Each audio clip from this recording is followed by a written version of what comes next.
Hello students, good morning. बेटा last lecture में हम लोग डिस्कस कर रहे थे पॉलीन्यूक्लियोटाइड चेन के स्ट्रक्चर के बारे में। तो एक बार हम उसी के अंदर एक क्वेश्चन डिस्कस कर लेते हैं, उसके बाद हम बात करेंगे double helical model of DNA. तो एक टेबल की फॉर्म में मैं आपको दिखा देती हूँ। कई बार एग्जामिनर आपसे क्या पूछ लेता है कि किसी भी पॉलीन्यूक्लियोटाइड चेन में एन ग्लाइकोसिडिक लिंकेज कितनी है, फॉस्फोएस्टर लिंकेज कितनी है और फॉस्फोडाइएस्टर लिंकेज कितनी है। तो बेटा अगर आपको नंबर ऑफ न्यूक्लियोटाइड्स दिया है या नंबर ऑफ नाइट्रोजनस बेस दिया है तो उसको हम मान लेते हैं एन, ठीक है। और आपको निकालना हो कि उसके अंदर एन ग्लाइकोसिडिक लिंकेज कितनी है, तो जितने आपके नाइट्रोजनस बेस या न्यूक्लियोटाइड होंगे उतनी ही एन ग्लाइकोसिडिक लिंकेज होंगी, उतनी ही फॉस्फोएस्टर लिंकेज होंगी। क्या होंगी? फॉस्फोएस्टर। लेकिन फॉस्फोडाइएस्टर लिंकेज उनके नंबर से एक कम हो जाएगा। क्यों? आप देखो डायग्राम हमने लास्ट लेक्चर में डिस्कस किया था, अगर आपको याद हो तो देखो ये हमारा एक न्यूक्लियोटाइड है। तो एक न्यूक्लियोटाइड में ये हो गया एन ग्लाइकोसिडिक लिंकेज और ये हो गया फॉस्फोएस्टर लिंकेज। तो एक न्यूक्लियोटाइड में एक एन ग्लाइकोसिडिक और एक फॉस्फोएस्टर। या नाइट्रोजनस बेस दिया हो तो एक नाइट्रोजनस बेस अगर है न्यूक्लियोटाइड में तो एक एन ग्लाइकोसिडिक और एक फॉस्फोएस्टर लिंकेज, ठीक है। लेकिन जब बात आती है डाइएस्टर लिंकेज की तो एक न्यूक्लियोटाइड में तो डाइएस्टर लिंकेज कोई भी नहीं है। कब आती है? जब दूसरा न्यूक्लियोटाइड अटैच होता है। तो दो न्यूक्लियोटाइड है तब एक फॉस्फोडाइएस्टर लिंकेज आती है। तीन होंगे तो दो फॉस्फोडाइएस्टर लिंकेज आएंगी, चार होंगे तो तीन आएंगी, पांच होंगे तो चार आएंगी। तो इस तरीके से एक एक नंबर क्या हो जाता है? कम हो जाता है। अब बात आती है अगर आपको दिया हो number of base pair, double standard दिया है और नंबर ऑफ बेस पेयर आपको दिए हैं, तो हम नंबर ऑफ बेस पेयर को मान लेते हैं कैपिटल एन। तो उस केस में एन ग्लाइकोसिडिक लिंकेज कितनी होंगी? 2n। 2n क्यों? क्योंकि जितने बेस पेयर है उतने ही न्यूक्लियोटाइड एक स्टैंड में है और उतने ही न्यूक्लियोटाइड दूसरे स्टैंड में। अगर मैं बोलूं 10 बेस पेयर है तो 10 न्यूक्लियोटाइड एक स्टैंड में है और 10 न्यूक्लियोटाइड दूसरे स्टैंड में। तो टोटल कितने न्यूक्लियोटाइड हो गए? 20। और हर न्यूक्लियोटाइड में एक ग्लाइकोसिडिक लिंकेज होगा, एक फॉस्फोएस्टर लिंकेज होगा। तो अगर नंबर ऑफ बेस पेयर दिया हो तो उसको हम किससे मल्टीप्लाई कर देंगे? 2 से मल्टीप्लाई कर देंगे। फिर बात आती है फॉस्फोडाइएस्टर लिंकेज की। तो आपको पता है जितने न्यूक्लियोटाइड होंगे एक स्टैंड में उससे एक कम आपका नाइट्रोजनस बेस होगा। और सेम सिचुएशन होगी अपोजिट स्टैंड में। तो एक स्टैंड में n-1, तो दोनों स्टैंड में क्या हो जाएगा? 2 इंटू n-1। जितने बेस पेयर दिए हैं उनमें से एक माइनस कर दो और फिर 2 से मल्टीप्लाई कर दो क्योंकि डबल स्टैंडर्ड है।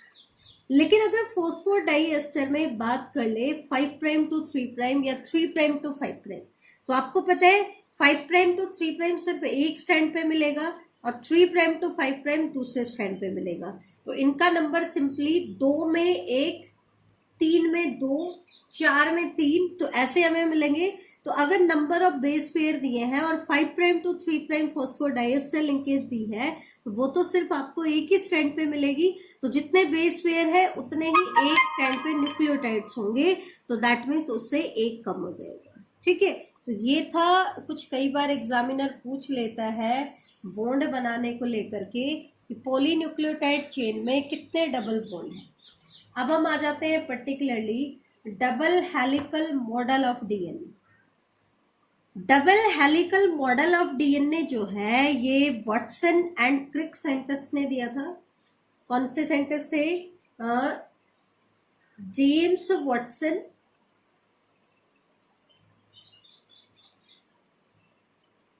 एंड फ्रांसिस क्रिक।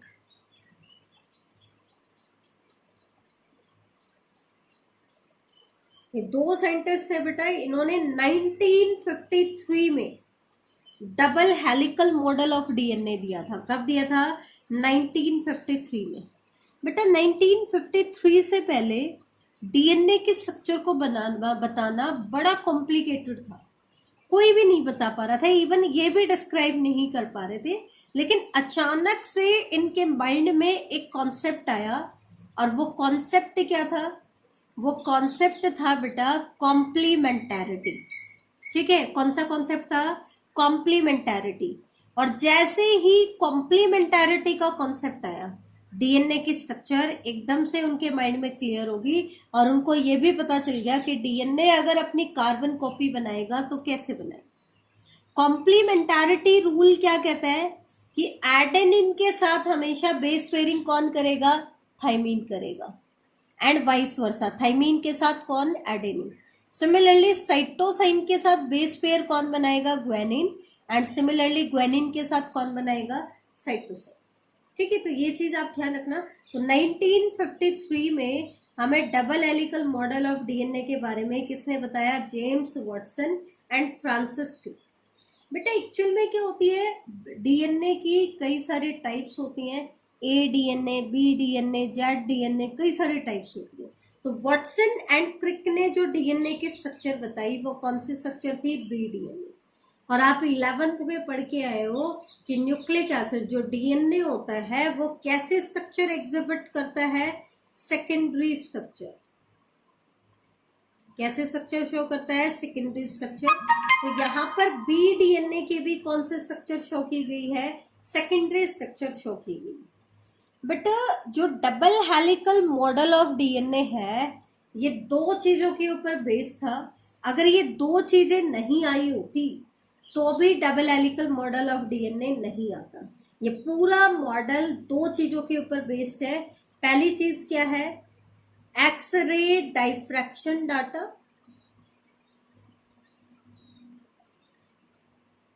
और इन्होंने जो X ray diffraction data James Watson and Francis Crick ने यूज किया वो कौन सा था? जो मॉरिस विल्किन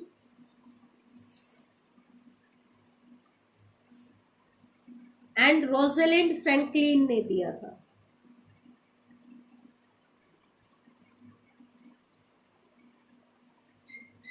इन्होंने कौन सा एक्सरे डाइफ्रैक्शन डाटा यूज किया? जो Maurice Wilkin and Rosalind Franklin ने दिया था। तो एक तो एक्सरे डाइफ्रैक्शन डाटा के ऊपर वो बेस था, और दूसरा बेस था चैरागाफ रूल के ऊपर। एक्चुअल में क्या था? Morris Wilkin and Rosalind Franklin ने सजेस्ट किया था, दे सजेस्टेड दैट कि स्ट्रक्चर ऑफ डीएनए क्या होगी? एक शॉर्ट ऑफ हेलिक्स होगा, हेलिक्स के फॉर्म में होगा। और उसने क्या कहा था? इस हेलिक्स में 3.4 एंगस्ट्रॉम की पीरियोडिसिटी होगी। पीरियोडिसिटी क्या होगी? 3.4 एंगस्ट्रॉम की क्या होगी बेटा? पीरियोडिसिटी होगी। 3.4 एंगस्ट्रॉम की मतलब जो बेस पे रिपीट होंगे वो हर 3.4 एंगस्ट्रॉम के बाद रिपीट होंगे। ठीक है, but they had not propose A definitive model for DNA. लेकिन उन्होंने कोई डेफिनेटिव मॉडल नहीं दिया। हालांकि जो वाटसन एंड क्रिक पीरियोडिसिटी बता रहे हैं वो भी 3.4 एंगस्ट्रॉम की ही बता रहा है, और वो भी कह रहे हैं कि डीएनए डबल हेलिक्स बनाता है, हेलिकल फॉर्म बनाता है। लेकिन उन्होंने कोई पर्टिकुलर मॉडल नहीं दिया, सिर्फ इतना ही इन्होंने बताया, तो वो ज्यादा फेमस नहीं हुए। लेकिन उन्हीं के डाटा को किसने यूज किया? वाटसन एंड क्रिक ने यूज किया, उसके ऊपर वो बेस थे। तो ये डाटा को यूज करके उसने क्या बताया स्ट्रक्चर के बारे में वो मैं आपको बताती हूँ। साथ में उसने चैरागाफ रूल लिया। चैरागाफ रूल को हम आगे डिस्कस करेंगे। सबसे पहले हम देख लेते हैं double helical model of DNA के सैलिएंट फीचर। तो ये आपको दिखाई दे ही रहा होगा बेटा कि डीएनए जो है वो दो पॉलीन्यूक्लियोटाइड चेन का बना हुआ है, जिसमें एक स्ट्रैंड की पोलैरिटी है 5 प्राइम टू 3 प्राइम। अब आपको क्या करना है? पोलैरिटी कैसे देनी? इसका 5 प्राइम एंड आपने पकड़ा, अब इसके ऊपर आप चलते जाओ। कब तक चलते जाओ? जब तक कि अपोजिट एंड नहीं आ जाए। और जब अपोजिट एंड आ जाए तो यहाँ पे पोलैरिटी क्या दोगे? 3 प्राइम। पोलैरिटी का क्या कॉन्सेप्ट था वो हम पॉलीन्यूक्लियोटाइड चेन की स्ट्रक्चर में पढ़ चुके हैं कि जिस न्यूक्लियोटाइड का 5 प्राइम का फॉस्फेट फ्री हो वो तो 5 प्राइम एंड है, और 3 प्राइम का कार्बन फ्री हो तो वो क्या होगा 3 प्राइम। तो एक स्ट्रैंड की पोलैरिटी तो 5 प्राइम टू 3 प्राइम है, और दूसरे स्ट्रैंड की पोलैरिटी होगी बेटा 3 प्राइम टू 5 प्राइम। तो इसका मतलब क्या है कि डीएनए 2 पॉलीन्यूक्लियोटाइड चेन का बना है। किसका बना है? 2 पॉलीन्यूक्लियोटाइड चेन है, जिसके अंदर बेटा कैसी अटैचमेंट होती है ये तो हमें पता ही है। एक सुगर होता है, इधर नाइट्रोजनस बेस अटैच होता है, इधर फॉस्फेट होता है, ठीक है। फिर एक sugar, phosphate, nitrogenous base, sugar, phosphate, nitrogenous base, ठीक है। तो ये सुगर फॉस्फेट तो एक्चुअल में क्या करते हैं बेटा, इसकी बैकबोन बनाते हैं। क्या बनाते हैं? बैकबोन। ये जो आपको दिखाई दे रही है ये बैकबोन किससे बनी है? सुगर और फॉस्फेट से बनी है। किससे बनी है? सुगर और फॉस्फेट। और नाइट्रोजनस बेसिस प्रोजेक्ट इनवर्ड, ये आपको जो दिखाई दे रहे हैं ये क्या है? नाइट्रोजनस बेसिस है। अब क्योंकि अपोजिट स्ट्रैंड के नाइट्रोजनस बेस इस तरफ होंगे और इस स्ट्रैंड के नाइट्रोजनस बेस इस तरफ होंगे, ध्यान रखना दोनों चेन के जो नाइट्रोजनस बेसिस होंगे दे प्रोजेक्ट इनसाइड, अंदर की तरफ होंगे। सुगर फॉस्फेट बैकबोन बनाएगा और इसके नाइट्रोजनस बेस इधर, इसके नाइट्रोजनस बेस इधर, क्योंकि sugar phosphate form the backbone and bases project inside. ये चीज आप ध्यान रखना। 2 स्ट्रैंड जिनसे ये डीएनए बना है वो एंटी पैरेलल है। एंटी पैरेलल क्यों कह रहे हैं? क्योंकि एक स्ट्रैंड की हमने पोलैरिटी बताई 5 प्राइम टू 3 प्राइम और दूसरे की बताई 3 प्राइम टू 5 प्राइम, ठीक है। तीसरी चीज क्या है? जो बेसिस है इसके अंदर, डीएनए के अंदर अपोजिट स्ट्रैंड के, वो हाइड्रोजन बॉन्डिंग से अटैच होते हैं। किससे अटैच होते हैं? Hydrogen bonding. और कैसे? एडेनिन और थाइमीन के बीच में डबल हाइड्रोजन बॉन्ड होता है एंड वाइस वर्सा, मतलब इधर थाइमीन आ जाए और उधर एडेनिन तो भी क्या आएगा? डबल हाइड्रोजन बॉन्ड आएगा। और ग्वानिन और साइटोसाइन के बीच में ट्रिपल हाइड्रोजन बॉन्ड होता है एंड वाइस वर्सा, ठीक है। तो ये चीज आप ध्यान रखना। तो यहाँ पर ये जो मैं डबल कलर से आपको दिखा रही हूँ, ये मैं आपको दिखा रही हूँ बेस पेयर, जिसमें ग्वानिन को मैंने रेड कलर से रिप्रेजेंट किया है, साइटोसाइन को डार्क ग्रीन कलर से, थाइमीन को लाइट ग्रीन और एडेनिन को ऑरेंज। तो देखो ऑरेंज के साथ लाइट ग्रीन आ रहा है हर जगह, मतलब 80 पेयर आ रहा है। ऐसे ही रेड के साथ डार्क ग्रीन आ रहा है, दैट मीन जीसी पेयर आ रहा है। ऐसा नहीं होता है कि एक ग्वानिन के साथ पेयरिंग कर ले। हमेशा एक चीज और देखना, 80 पेयर हमने बोला है और जीसी पेयर, तो इन दो जो एक बेस पेयर के अंदर जो 2 कंपोनेंट होते हैं उनमें से हमेशा एक कंपोनेंट प्यूरिन होता है और एक कंपोनेंट पाइरिमिडीन होता है। हमेशा क्या होता है? एक होगा प्यूरिन और एक होगा पाइरिमिडीन। हमेशा बेटा प्यूरिन पाइरिमिडीन बेस पेयर होता है। क्या होता है? प्यूरिन पाइरिमिडीन बेस पेयर होता है। ये चीज आप ध्यान रखना। तो ये इसके अंदर दूसरी चीज इंपॉर्टेंट है कि 2 जो स्ट्रैंड होंगे वो हाइड्रोजन बॉन्डिंग से पेयर होंगे। एडेनिन 2 हाइड्रोजन बॉन्ड बनाएगा थाइमीन के साथ and vice versa. Similarly guanine 3 hydrogen bond बनाएगा साइटोसाइन के साथ एंड वाइस वर्सा। हमेशा क्या होगा? एक प्यूरिन पेयरिंग करेगा किसके साथ? पाइरिमिडीन। इससे क्या होता है? क्योंकि एक कंपोनेंट हमेशा प्यूरिन होता है और एक पाइरिमिडीन होता है, तो it generate approximately uniform distance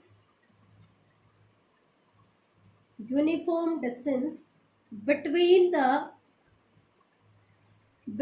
the 2 strands of DNA, 2 strands of helix. अच्छा, एक चीज बहुत इंपॉर्टेंट है कि जब ये 2 पॉलीन्यूक्लियोटाइड चेन ऐसे पैरेलली थोड़ी ना होंगी बेटा, ये क्या शो करेंगी? राइट हैंडेड फैशन में क्वेलिंग शो करेंगी। ध्यान रखना, इसके अंदर क्वेलिंग कैसी होती है? राइट हैंडेड क्वेलिंग होती है। They coil in right handed fashion. और एक चीज ध्यान रखना, डीएनए की जो पिच होती है वो होती है 3.4 एंगस्ट्रॉम या 34 एंगस्ट्रॉम। पिच किसे कहते हैं बेटा? 2 कॉन्टिन्यूअस माइनर ग्रूव, या तो 2 लगातार साइमल्टेनियस माइनर ग्रूव ले लो या 2 लगातार मेजर ग्रूव ले लो। दो लगातार माइनर ग्रुव या दो लगातार मेजर ग्रुव के बीच का जो डिस्टेंस होता है उसको हम कहते हैं पिच। और डीएनए की डबल हेलिक्स की जो पिच होती है वो होती है 3.4 एंगस्ट्रॉम या 3.4 नैनोमीटर या 34 एंगस्ट्रॉम। ठीक है, और इस एक पिच के अंदर लगभग 10 बेस पेयर आपके आते हैं। एक पिच के अंदर कितने बेस पेयर प्रेजेंट होते हैं? 10 बेस पेयर। ये देखो, ये एक पिच है हमारे पास 1 2 3 4 5 6 7 8 9 10 बेस पेयर हमने एक पिच के अंदर रिप्रेजेंट किए हैं। और एक पिच पे डीएनए जो होता है बेटा वो 360 डिग्री पे रोटेट कर जाता है। एक पिच से अगली पिच पे आप जाओगे तो डीएनए कितना रोटेट कर जाता है? 360 डिग्री रोटेट कर जाता है। एक टर्न भी बोलते हैं इसको। 1 टर्न में 360 डिग्री रोटेट कर जाता है और एक टर्न में 10 बेस पेयर होते हैं। तो हर बेस पेयर पे डीएनए कितना रोटेट करेगा? 36 डिग्री। ठीक है, एक बेस पेयर को हम कहते हैं एसेंट। जैसे हमारी लैडर सीढ़ी के अंदर जो एसेंट होता है वैसे ही इनकी अपीयरेंस आ रही है। तो हर एसेंट पे डीएनए कितना रोटेट कर जाता है? 36 डिग्री। इससे आप इसके ऊपर जाओगे तो डीएनए ने 36 डिग्री की रोटेशन कर ली, यहां से यहां जाओगे तो 36 डिग्री रोटेट कर गया। तो हर एसेंट पे डीएनए कितना रोटेट करता है? 36 डिग्री रोटेट कर जाता है। एक चीज ध्यान रखना, these ascent stack over each other. हम डायग्राम में बहुत दूर दूर दिखा रहे हैं लेकिन एक्चुअल में इनके बीच का डिस्टेंस सिर्फ कितना है? 3.4 एंगस्ट्रॉम आएगा, क्योंकि इसके अंदर 10 बेस पेयर होते हैं और 3 एंगस्ट्रॉम जो डिस्टेंस होता है बहुत कम होता है। तो दे स्टैक ओवर ईच अदर। और ये जो स्टैकिंग होती है एसेंट की एक के ऊपर एक, ये डीएनए को एक्स्ट्रा स्टेबिलिटी प्रोवाइड करती है। क्या प्रोवाइड करती है? एक्स्ट्रा स्टेबिलिटी प्रोवाइड करती है। अब हम बात कर लेते हैं चेरागॉफ रूल की। ये तो था double helical model of DNA. ठीक है, ये चीज ध्यान रखना। हाँ, एक क्वेश्चन एनसीईआरटी का आता है, वो आपको पता होना चाहिए। How structure of DNA became clear.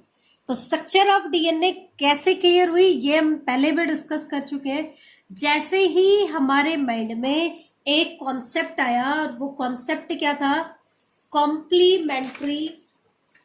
Complementarity in DNA. Complementarity कि डीएनए के अंदर क्या होती है? कॉम्प्लीमेंटारिटी होती है। अब डीएनए के अंदर कॉम्प्लीमेंटारिटी होती है, इससे दो क्वेश्चंस का आंसर हमें बहुत इजीली पता चल गया। दो चीजें हमारे माइंड में बिल्कुल क्लियर होगी। पहली क्या? अगर हमें डीएनए के एक स्ट्रैंड के नाइट्रोजनस बेसिस की सीक्वेंस दे दे तो हम दूसरे स्ट्रैंड के नाइट्रोजनस बेसिस की सीक्वेंस बता सकते हैं। कैसे? देखो, ये मैंने एक स्ट्रैंड के नाइट्रोजनस बेसिस की सीक्वेंस बता दी है। ठीक है, तो आपको क्या पता है कि यहाँ पे कॉम्प्लीमेंटारिटी होगी। दैट मीन्स एडेनिन हमेशा बेस पेयरिंग करेगा किसके साथ? थाइमीन के साथ। तो इसका मतलब इस पोजीशन पे हाइड्रोजन बॉन्ड बनाने के लिए कौन आएगा? थाइमीन। थाइमीन किसके साथ करेगा? एडेनिन के साथ। ग्वानिन किसके साथ करेगा? साइटोसाइन। साइटोसाइन किसके साथ करेगा? ग्वानिन। सिमिलरली आपकी पूरी की पूरी सीक्वेंस बनके क्या हो जाती है बेटा? तैयार हो जाती है। ठीक है, तो ये कॉम्प्लीमेंटारिटी ही थी जिसकी हेल्प से हम ये बता पा रहे थे कि अगर हमें डीएनए के एक स्ट्रैंड की सीक्वेंस पता हो तो हम दूसरे स्ट्रैंड की सीक्वेंस भी बता सकते हैं। ठीक है, सेकंड क्वेश्चन का आंसर इसने क्या दिया कि हाउ डीएनए रेप्लिकेट, कि डीएनए कैसे रेप्लिकेट करता है। इसका आंसर भी हमें किससे मिल जाता है? कॉम्प्लीमेंटारिटी से मिल जाता है। जैसे ही आपके वॉटसन एंड क्रिक के माइंड में ये कॉन्सेप्ट आया कि डीएनए की स्ट्रक्चर क्या होगी? कॉम्प्लीमेंटारिटी होगी। कॉम्प्लीमेंटारिटी आते ही डीएनए की स्ट्रक्चर भी क्लियर होगी और उनको डीएनए की रेप्लिकेशन का मैकेनिज्म भी पता चल गया। कैसे पता चल गया बेटा? डीएनए रेप्लिकेट कैसे करता है? मान लो ये हमारे पास डबल स्टैंडर्ड डीएनए है। ठीक है, तो डीएनए रेप्लिकेट कैसे करता है? सबसे पहले ये दोनों स्टैंड जो होते हैं ये एक दूसरे से सेपरेट होते हैं। तो सेपरेट हो गए। इस स्टैंड पे क्या सीक्वेंस है?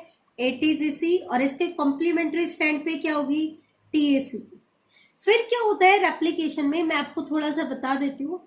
दोनों स्ट्रैंड टेम्पलेट का काम करेंगे, बेस का काम करेंगे, जिसके कॉम्प्लीमेंट्री नया स्ट्रैंड सिंथेसाइज होगा। जिसके कॉम्प्लीमेंट्री क्या सिंथेसाइज होगा? न्यू स्ट्रैंड सिंथेसाइज होगा।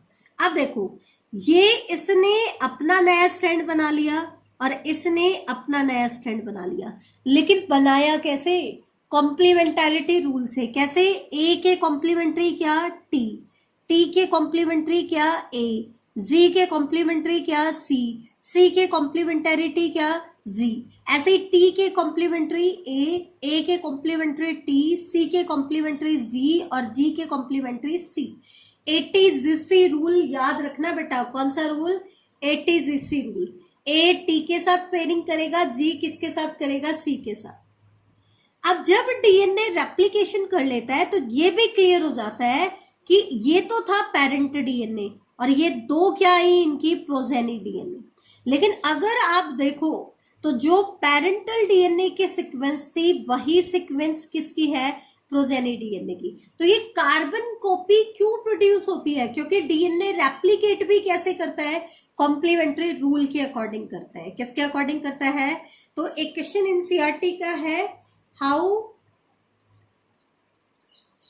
implications in, important क्वेश्चन है एनसीईआरटी का, how implications in structure of DNA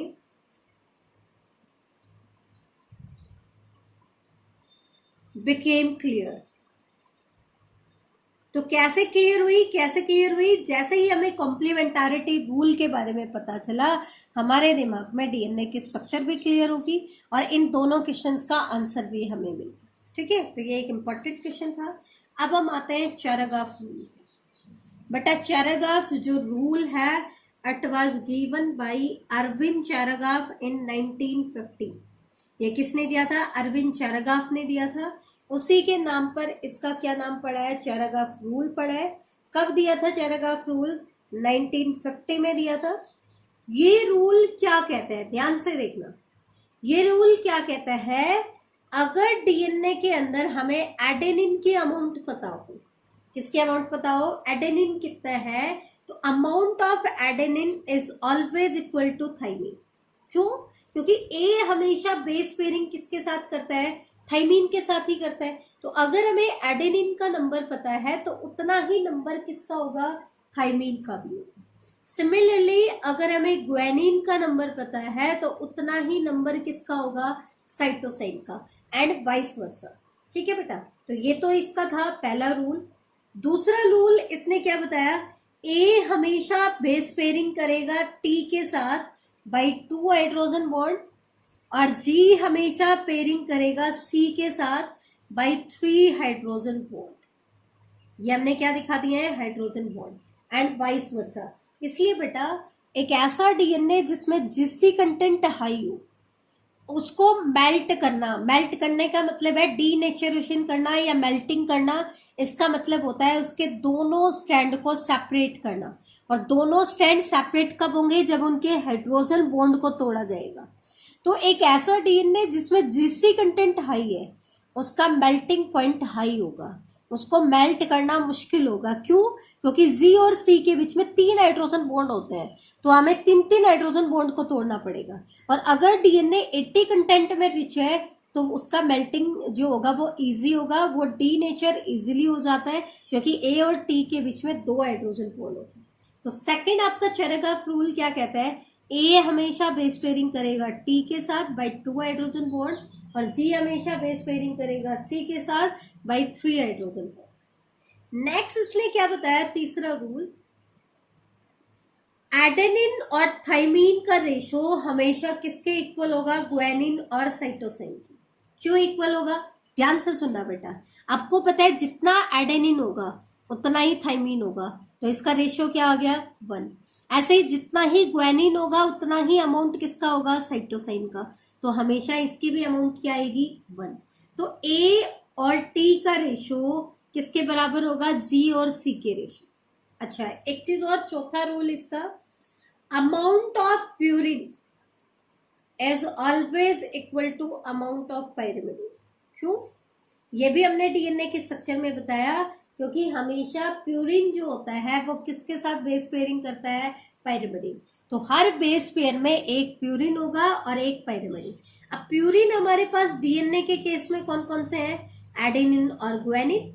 तो इनकी टोटल अमाउंट हमेशा किसके बराबर होगी, थाइमीन और साइटोसाइन की टोटल अमाउंट। यूरासिल बेटा डीएनए में नहीं होता है, डीएनए में 2 पाइरिमिडीन होते हैं और 2 प्यूरिन होते हैं। तो ए और जी की टोटल अमाउंट किसके बराबर होगी, टी और सी की टोटल अमाउंट के बराबर होगी। ये चीज ध्यान रखना।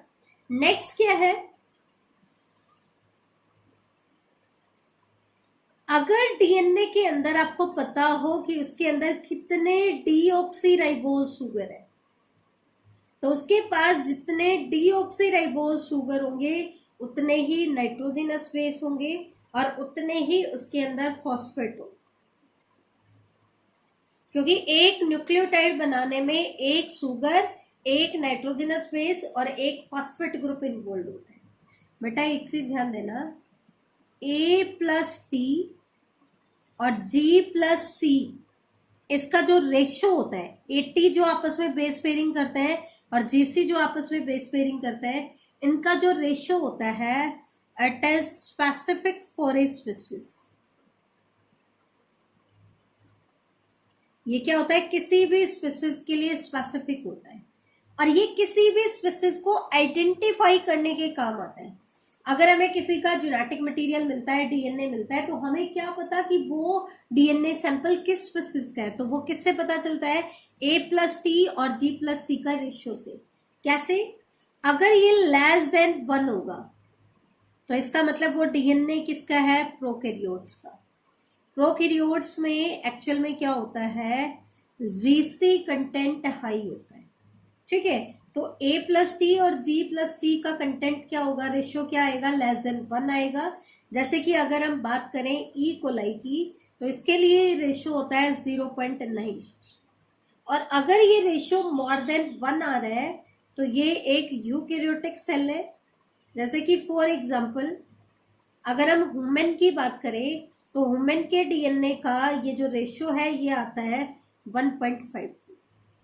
एक सबसे इंपॉर्टेंट चीज ध्यान रखना बेटा कि जो चैरागाफ रूल होता है it is not applicable for single stranded DNA. कभी भी सिंगल स्ट्रैंडेड डीएनए के केस में एप्लीकेबल नहीं होता है। चैरागाफ रूल सिर्फ कहाँ एप्लीकेबल होता है, डबल स्ट्रैंडेड डीएनए के केस में। अब इससे रिलेटेड कुछ न्यूमेरिकल प्रॉब्लम एनसीईआरटी ने दी है। तो देखो सबसे पहला क्वेश्चन आता है, if a double stranded DNA has 20% of cytosine, एक डबल स्ट्रैंडेड डीएनए में आपको दिया है 20% साइटोसाइन, तो एडेनिन के परसेंटेज पूछिए, तो कैसे निकालोगे बेटा, जितना साइटोसाइन होगा उतना ही क्या होगा, ग्वानिन। तो दैट मीन्स ग्वानिन भी कितना आ गया, 20। तो जीसी कंटेंट कितना हो गया, 40। तो 80 कंटेंट कितना बचेगा, 60। ठीक है, अब आपको पता है जितना ए होगा उतना ही टी होगा, तो दोनों मिलाकर के 60 है, तो एडेनिन कंटेंट कितना आ जाएगा, डिवाइड बाई 2, दैट मीन्स 30%। ठीक है, तो ये आप निकाल लोगे ये क्वेश्चन। सेकंड क्वेश्चन और देख लो, why a base pair must contain a purine and a pyrimidine, give reason. हमने कहा कि एक बेस पेयर में एक प्यूरिन आएगा और एक पाइरिमिडिन, तो ऐसा कंपल्सन क्यों है कि एक प्यूरिन और एक पाइरिमिडिन आए, क्योंकि हमने क्या कहा, डीएनए का जो डायामीटर होता है, 2 स्ट्रैंड के बीच का जो डिस्टेंस होता है वो डिस्टेंस कांस्टेंट होता है। ठीक है, तो 2 सुगर फॉस्फेट बैकबोन के बीच में जो स्पेस अवेलेबल है वो अकोमोडेट कर सकता है सिर्फ एक प्यूरिन और एक पाइरिमिडिन। अगर उसके अंदर 2 प्यूरिन आ जाए, तो आपको पता है प्यूरिन होते हैं 9 मेंबर्ड, तो उनका साइज बड़ा होता है, तो वो तो उस स्पेस में आ ही नहीं सकते क्योंकि इनकी स्ट्रक्चर बहुत लार्ज है। और अगर हमने 2 पाइरिमिडीन की बेस पेयरिंग करा दी, तो आपको पता है पाइरिमिडीन सिंगल रिंग के होते हैं, तो उनका साइज इतना छोटा होता है कि 2 अपोजिट नाइट्रोजनस बेस जिनके बीच में हाइड्रोजन बॉन्डिंग होती है, अब उनके बीच में गैप इतना ज्यादा हो जाएगा कि वो प्रॉपर हाइड्रोजन बॉन्डिंग नहीं बना पाए। ठीक है, तो ये चीज ध्यान रखना। नेक्स्ट इसका पॉइंट क्या आता है, space available between 2 sugar phosphate chain can accommodate a specific purine with a specific pyrimidine. क्यों? Because of a perfect match between hydrogen donor and hydrogen acceptor. हमेशा ए के साथ टी ही क्यों आता है, जी के साथ सी ही क्यों आता है? तो इसका कारण क्या है कि इसके बीच में जो स्पेस अवेलेबल है वो एक स्पेसिफिक प्यूरिन को एक स्पेसिफिक पाइरिमिडीन के साथ ही बाइंड कर सकता है, क्योंकि इसके लिए परफेक्ट मैचिंग होनी चाहिए किस किस के बीच में, हाइड्रोजन डोनर और हाइड्रोजन एक्सेप्टर के बीच। ठीक है, तो ये तो था इसके बारे में। अब जैसे ही वॉटसन एंड क्रिक ने डबल हेलिकल मॉडल दिया, उसके तुरंत बाद फ्रांसिस क्रिक ने central dogma of molecular biology को प्रपोज किया। Central dogma of molecular biology important topic है, छोटा टॉपिक है, बिल्कुल ही इंपॉर्टेंट है, बहुत छोटा है और बहुत ही इंपॉर्टेंट। इसने क्या बताया कि जेनेटिक इंफॉर्मेशन कैसे फ्लो करेगी। ये क्या कहते हैं, जेनेटिक इंफॉर्मेशन यूनिडायरेक्शनली फ्लो करेगी। इनिशियली तो इन्होंने ऐसा ही बोला, कैसे, डीएनए से आरएनए के पास जाएगी और फिर आरएनए से प्रोटीन या पॉलीपेप्टाइड के पास जाएगी। जो भी बायोलॉजिकल इंफॉर्मेशन हमारे पास डीएनए के पास है, वो बायोलॉजिकल इंफॉर्मेशन सबसे पहले तो डीएनए से किसके पास जाएगी, आरएनए के पास, और फिर आरएनए से प्रोटीन के पास। लेकिन बेटा फिर हमने क्या देखा कि कुछ चीजें ऐसी हैं जो इस इनिशियल सेंट्रल डोगमा को फॉलो नहीं करती है। कैसे? जैसे हमने देखा डीएनए रेप्लिकेट करता है, तो डीएनए रेप्लिकेट करता है तो हम डीएनए से क्या बनाते हैं, डीएनए ही बनाते हैं। तो डीएनए से बायोलॉजिकल इंफॉर्मेशन किसके पास गई, डीएनए की फॉर्म में ही कन्वर्ट हुई। और दूसरा एक्सेप्शन आया रेट्रोवायरसेस। रेट्रोवायरसेस जो है वो इनिशियल सेंट्रल डोगमा को फॉलो नहीं करते हैं, या हम कह देते हैं कि उनके अंदर मॉडिफाइड सेंट्रल डोगमा होते हैं। दोनों चीज हम कह सकते हैं, या तो बोलते हैं कि retroviruses don't follow central dogma, या हम बोल देते हैं they have modified central dogma. क्यों? क्योंकि इनके पास रिवर्स ट्रांसक्रिप्टेज एंजाइम होता है। रिवर्स ट्रांसक्रिप्टेज मतलब बेटा ट्रांसक्रिप्शन क्या होता है, अगर डीएनए के पास जो बायोलॉजिकल इंफॉर्मेशन है उससे हम आरएनए बना रहे हैं तो ये प्रोसेस होता है ट्रांसक्रिप्शन। लेकिन ये वायरसेस क्या करते हैं, आरएनए से डीएनए बनाते हैं। आरएनए से क्या बनाते हैं, डीएनए। हालांकि आरएनए से रिवर्स ट्रांसक्रिप्शन से जो डीएनए बनता है, ठीक है, उसको हम कहते हैं सीडीएनए। सीडीएनए मतलब कॉम्प्लीमेंट्री डीएनए, क्योंकि ये कॉम्प्लीमेंटारिटी रूल से बनेगा। किससे बनेगा, कॉम्प्लीमेंटारिटी रूल। तो फिर सेंट्रल डोगमा को मॉडिफाई कर दिया गया, और जो सेंट्रल डोगमा की रीस्टेटमेंट आई वो क्या आई कि इसके अंदर फ्लो ऑफ इंफॉर्मेशन होगा from nucleic acid to polypeptide. क्योंकि न्यूक्लिक एसिड में डीएनए से डीएनए के पास भी जा रहा है, डीएनए से आरएनए, आरएनए से डीएनए, तो इसको एक्सप्लेन करना बहुत मुश्किल था। तो इसलिए सिंपली इन्होंने कह दिया बायोलॉजिकल इंफॉर्मेशन कहाँ से कहाँ जाएगी, न्यूक्लिक एसिड से पॉलीपेप्टाइड के पास ही। तो ये था बेटा स्टेटमेंट किसका, how can you say that retroviruses have modified central dogma. ये आपसे पूछ सकता है एग्जामिनर, रीस्टेटमेंट क्या थी सेंट्रल डोगमा की। तो ये चीजें आपको क्लियर हो जानी चाहिए। अब जो टेस्ट में आपका सिलेबस आ रहा है उसमें सिर्फ हमारा एक ही टॉपिक बचा है, that is packaging of DNA. वो हम नेक्स्ट लेक्चर में डिस्कस करेंगे। थैंक यू बेटा।